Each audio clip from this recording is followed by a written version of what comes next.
السلام عليكم، ازيكم يا بنات؟ احنا النهارده هنخش على الفيديو على طول بقى، مش هحيركم اقول لكم هنعمل ايه. لا، احنا هنعمل قرنبيط. وتقريبا كده وفي الدول العربيه اسمه زهره. اللي عندي هنا موجود من الدول العربيه يا ريت ينزل يكتب لي تحت هو عندكم اسمه ايه. احنا عندنا اسمه قرنبيط. هبتدي اقطعه كده قطع صغيره، ومش هنقلي ومش هنحمر ولا زيت كتير ولا الكلام ده كله. احنا هنعمله بطريقه جديده حلوه وان شاء الله تعجبكم. انا كنت حيرانه بصراحه اعمله ازاي، انا الولاد عندي ما بترضاش تاكله، واحنا عارفين قيمته الغذائيه يعني. وكان لازم بقى ايه نشوف طريقه جديده نعمله بيها نخلي الولاد تاكله. وان شاء الله الطريقه دي انت هتعتمديها عندك بجد، مش هتعملي غيرها فعلا، يعني حلوه قوي. بس قطعي بقى كده قطع صغيره، مش هنرمي منها حاجه النهارده ان شاء الله. حتى الصوانن ده هناخده. بس انا بقى عندي هناك على البوتاجاز حله فيها ميه بتغلي. اضيف للميه دي ملح وكمون، بس الكمون بس عشان يسحب الريحه بتاعه القرنبيط، انتوا عارفين بيبقى ليها ريح مش حلوه يعني، فعشان يشيلها. بس كده. نضيف بقى كميه القرنبيط كلها اللي عندي عشان تتسلق، وانا عايزه القرنبيط يتسلق كويس كويس، يعني مش يتهري منك فانت تفتكر ان هو كده باظ. لا، ما باظ، ده هو كده زي الفل، احنا عايزينه مهري. اسلقيه كويس، ما تسيبهوش ني سنه يعني. بس انا كده ضفت الكميه كلها اللي عندي كمان بقى الناحيه التانية عندي دي حبتين من البصل كبار كده هقطعهم عشوائي. والاكله دي بقى بتحب البصل يكون فيها كتير بصراحه، يعني بيديها طعم حلو جدا. تمام. قطعيها كده وقطع عشوائيه مكعبات يعني عادي. بس كده خلاص.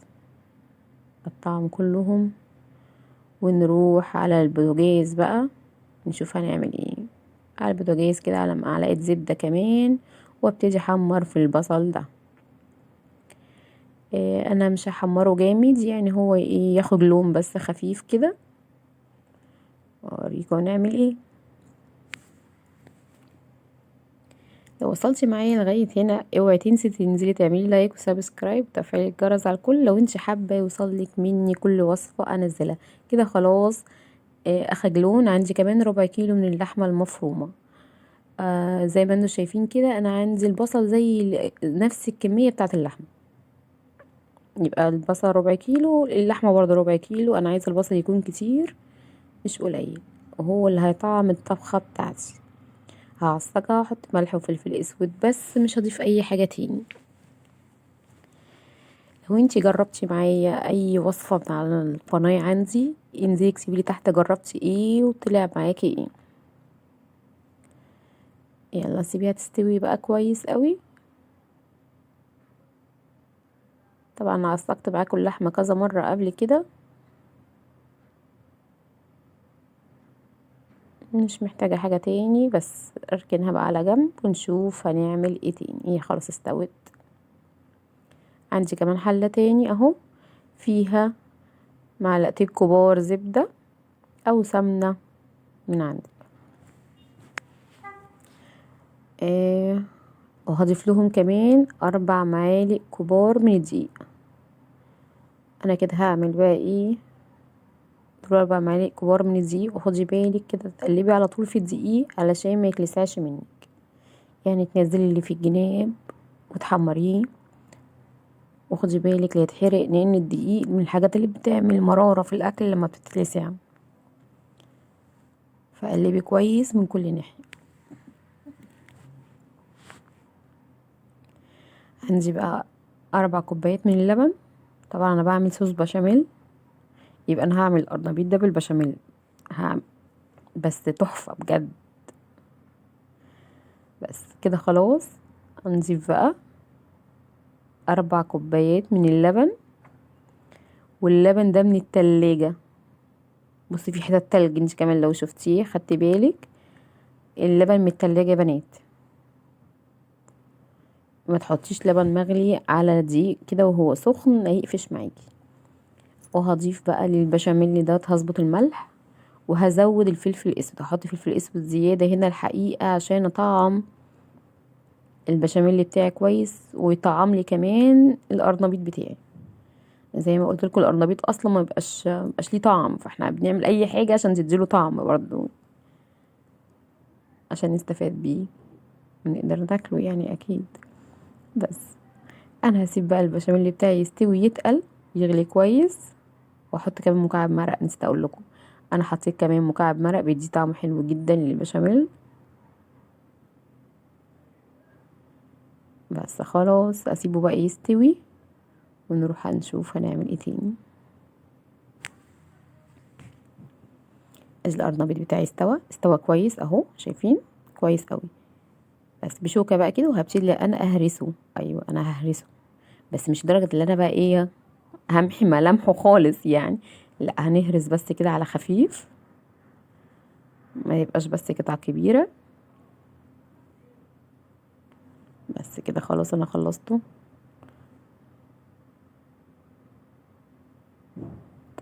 هضيف له كمان العصاج ده، هضيفه عليه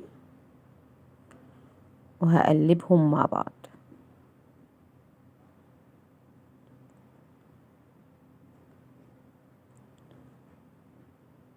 هضيف هنا كمان حاجة اختياري بقى، انتي لو حابة تضيفيها ضيفيها. هحط معلقة من الهريسة، هريسة الشطة، لو حابة تضيفيها ضيفيها، مش حابة خلاص اختياري. ابدأي بقى قلبيه كويس مع بعض. بس وعندي صينية بقى هنزل فيها كل الخليط بتاع القرنبيط والعصاج.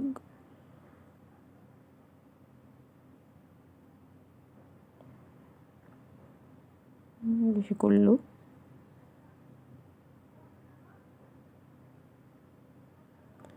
وهنزل بنص كمية البشاميل عليهم، نص. وهبتدي اقلب الخليط بالبشاميل عشان يتطعم. يعني بصي قلبي كويس كده، نص كمية البشاميل بالقرنبيط. بعد كده ابدأ يساوي الوش بتاعها، يساوي وش الصينية. بصي البشاميل اللي وصل للآخر يعني في قلب القرنبيط كله. بس انساوي الوش، وهبتدي انا اضيف ايه بقى باقي كمية البشاميل كده فوق الوش.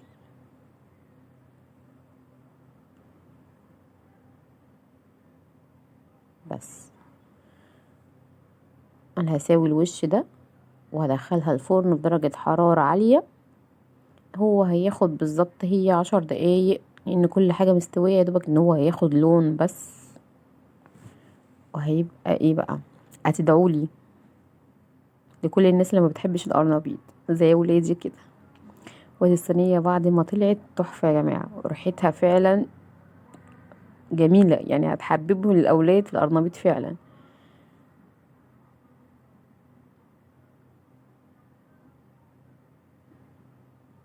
بس كده اخد قطعة بقى عشان اوريها لكم واجرب طبعا يعني. بس هي لسه سخنة، طالعة من الفرن حالا، الدخان باين اهو في الكاميرا.